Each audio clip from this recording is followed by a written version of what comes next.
world's changed a lot in 20 years. There's no doubt about that. I mean, if you look on the grander scale, we've seen probably the high watermark of globalisation.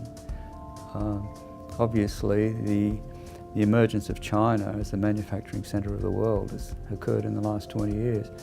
But I remember the big debates 20 years ago were about opening up trade in services. That's proceeded quite quickly. So we've been through a whole lot of liberalisation of cross-border trade, physical goods and services.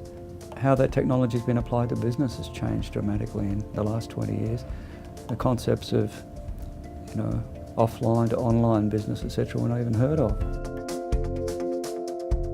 There's always some negative impacts of technology, and you see it. Higher unemployment in certain areas, you see retooling of certain industries, you see gutting of whole industries. So communities have to change. So I think the thing that we always face as human beings is that sometimes the change process happens much faster than our ability to adapt to it. Unfortunately, in 2012 I was pessimistic, and more unfortunately I think I've been proven probably more right than wrong, which is not a nice place for the global economy to be.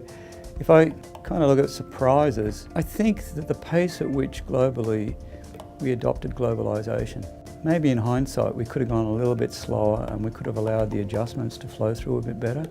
It's an unfinished experiment, really. I mean, we went through very closed markets, through a very rapid period of globalisation. Now there seems to be sort of a reaction to pull back a little bit. The volatility around politics,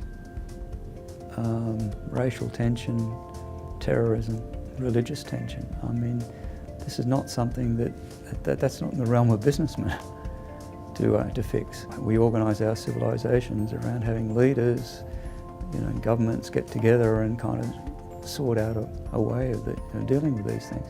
Business can only basically follow with what happens as a consequence.